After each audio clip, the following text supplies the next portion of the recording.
Abs ना सिर्फ आपकी बॉडी को खूबसूरत बनाते हैं बल्कि आपको हैवी वर्कआउट में सपोर्ट भी देते हैं। इस वीडियो में हम आपको एक मुकम्मल एडवांस एब वर्कआउट प्लान देने के साथ साथ हर एक्सरसाइज को करने का मुकम्मल तरीका भी बताएंगे और वीडियो के आखिर में ये भी बताएंगे कि आप एक हफ्ते में कितनी बार एब्स को ट्रेन कर सकते हैं और आपको एब्स की कितनी एक्सरसाइजेज करनी चाहिए। तो चलिए पहले वर्कआउट शुरू करते हैं। Exercise number 1, abs crunches. इस एक्सरसाइज से आप एब्स वर्कआउट स्टार्ट करेंगे और इस एक्सरसाइज को ज़मीन पर लेट कर करेंगे। इस एक्सरसाइज को करते हुए आप अपनी लोअर बैक को ज़मीन से उठने ना दें, बल्कि ये कोशिश करें कि आपकी लोअर बैक और ज़मीन में कोई गैप ना रहे। इस एक्सरसाइज में आप अपनी गर्दन पर हाथ ना रखें, बल्कि आप कानों के करीब हाथ रखते हुए ये एक्सरसाइज करें और इसके अलावा इस एक्सरसाइज में आप गर्दन को झटका मारते हुए उठने की कोशिश ना करें, क्योंकि इससे आपके एब्स पर लोड कम पड़ने के अलावा आप इंजरी का शिकार भी हो सकते हैं। इसलिए आप जब भी वापस नीचे आ रहे हों तो गर्दन को ज़मीन से लगने से पहले ही ऊपर उठ जाएं और इसके अलावा आप बहुत ज़्यादा ऊपर भी ना उठें या सिटअप्स लगाने की कोशिश ना करें, क्योंकि इससे आपके एब्स पर मुसलसल लोड नहीं पड़ेगा और आपके एब्स सही तरीके से ट्रेन नहीं हो पाएंगे।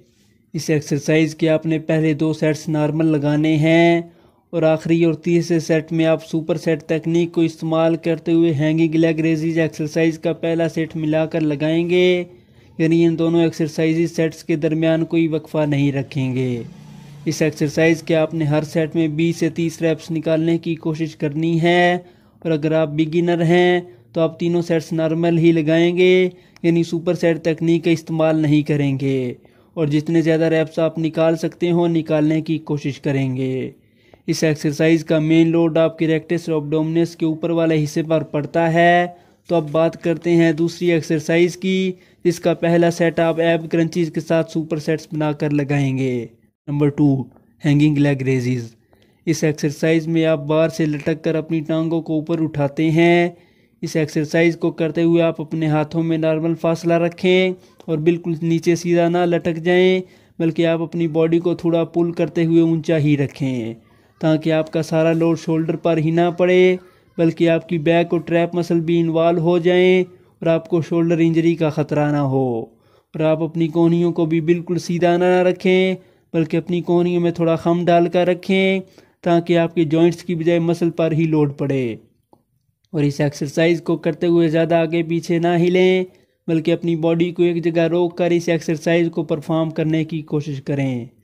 इस एक्सरसाइज को करते हुए अपने घुटनों को चेस्ट से टच करने की कोशिश करें और फिर बिल्कुल नीचे तक ले जाएं, तभी आप इस एक्सरसाइज का एक रेप मुकम्मल कर पाएंगे। और अगर आप इस एक्सरसाइज को पूरी तरह परफॉर्म ना कर सकें तो आप हैंगिंग नी रेजिज एक्सरसाइज कर सकते हैं और अगर आप हैंगिंग नी रेजिज भी मुकम्मल तरीके से परफॉर्म ना कर पाएँ तो आप उसकी जगह लाइंग लेग रेजिज एक्सरसाइज कर सकते हैं। इस एक्सरसाइज के आपने 3 सेट्स लगाने हैं, जिसमें से पहला सेट तो आप एब क्रंचीज के साथ सुपर सेट बनाकर लगाएंगे और बाकी दोनों सेट नॉर्मल लगाते हुए हर सेट में 20 से 30 रेप्स निकालने की कोशिश करेंगे। ये एक्सरसाइज आपके रेक्टस एब्डोमिनस के निचले हिस्से पर लोड डालती है और आपके नीचे के एब्स को विजिबल और खूबसूरत बनाती है। Number 3, Russian twist. इस एक्सरसाइज में आप अपनी लेग को ज़मीन से थोड़ा ऊपर रखते हुए अपनी अपर बॉडी को दाएं और बाएं मोड़ते हैं। इस एक्सरसाइज में आप अपनी टांगों को ज़्यादा हिलने ना दें, बल्कि जितना हो सके कंट्रोल में रखने की कोशिश करें। और अगर आप इस एक्सरसाइज में टांगें ज़मीन से ऊंचे रखती हुई ये एक्सरसाइज ना कर पाएँ तो आप टांगें ज़मीन पर रख कर या किसी थोड़ी ऊंची चीज़ पर रखते हुए ये एक्सरसाइज कर सकते हैं। और अगर आप इस एक्सरसाइज में वेट लेना चाहें तो वो भी ले सकते हैं, लेकिन इस एक्सरसाइज में बिल्कुल लाइट वेट का ही इस्तेमाल करें और अपनी बॉडी को बैलेंस में रखने पर ज़्यादा ध्यान दें। और इस एक्सरसाइज में आप आधे रेप्स ना निकालें, बल्कि दोनों तरफ से ज़मीन को टच करते हुए ये एक्सरसाइज करें। इस एक्सरसाइज के आपने 3 से 4 सेट्स लगाने हैं और हर सेट में 20 से 30 रेप्स निकालने की कोशिश करनी है। ये एक्सरसाइज आपके ओब्लिक मसल्स पर लोड डालती है और आपके एब साइड से देखने में खूबसूरत नज़र आने के अलावा एक मुकम्मल और ख़ूबसूरत शेप में नज़र आते हैं। लिहाजा आप इस एक्सरसाइज को एब वर्कआउट में कभी भी मिस ना करें। Number 4, planks. इस एक्सरसाइज में आप अपनी बॉडी को एक जगह मेंटेन करके रखेंगे तभी ये एक्सरसाइज आपको मुकम्मल फ़ायदा दे पाएगी। ये एक्सरसाइज ना सिर्फ आपके सभी एब मसल को एक साथ ट्रेन करती है बल्कि ये आपकी बॉडी का स्टेमिना भी इंक्रीज़ करती है। इस एक्सरसाइज में आप अपनी बॉडी को सीधा रखें और अपने एब्स मसल को जितना टाइट रख सकते हो रखने की कोशिश करें। इस एक्सरसाइज का मेन काम आपके एब्स की कुदरती शीट को मजबूत बनाना होता है जो कि एब्स मसल के नीचे होती है और आपकी बॉडी के लिए कुदरती बेल्ट का काम करती है। जब भी आप स्क्वाट्स और डेडलिफ्ट जैसी भारी एक्सरसाइजेज परफॉर्म करते हैं तो ये अंदरूनी मसल एक बेल्ट के तौर पर इस्तेमाल होती है और आपकी बॉडी के प्रेशर को मेंटेन करने के साथ साथ आपको इंजरीज से भी बचाती है। लिहाजा आप इस मसल को खुसूसी ट्रेन करने के लिए प्लैंक जैसी एक्सरसाइज को कभी भी मिस ना करें। इस एक्सरसाइज के आपने 4 से 5 सेट्स लगाने हैं और हर सेट में कम अज़ कम 45 सेकंड्स या जितना ज़्यादा से ज़्यादा अपनी बॉडी को होल्ड करके रख सकते हो रखने की कोशिश करनी है। यहीं पर हमारा एब्स वर्कआउट मुकम्मल हुआ। अब बात करते हैं कि आप अपने एब्स को एक हफ्ते में कितनी बार ट्रेन कर सकते हैं।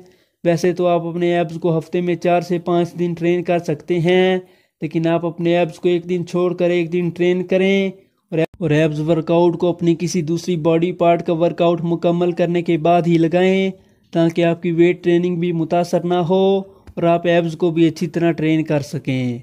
और इसके अलावा एब्स की भी बहुत ज़्यादा एक्सरसाइजेज या फिर हर दिन ही वर्कआउट के बाद एब्स को ट्रेन ना करें, क्योंकि आपके दूसरे वर्कआउट्स में भी एब मसल का इस्तेमाल होता रहता है और आपके एब्स मसल पर प्रेशर पड़ता रहता है। तो इस तरह आपके एब्स मसल मुकम्मल तरीके से रिकवर नहीं हो पाएंगे। लिहाजा आप एब्स की ये 3 से 4 एक्सरसाइजेज एक दिन के गैप के बाद ही लगाएं। तो अगर आप बॉडी बिल्डिंग या फिटनेस लाइफस्टाइल से रिलेटेड ऐसी मजीद वीडियोस देखना चाहते हैं तो हमारे चैनल को सब्सक्राइब करके बेल आइकॉन को क्लिक कर लें और अगर आपको वीडियो पसंद आई हो तो वीडियो को लाइक ज़रूर करें।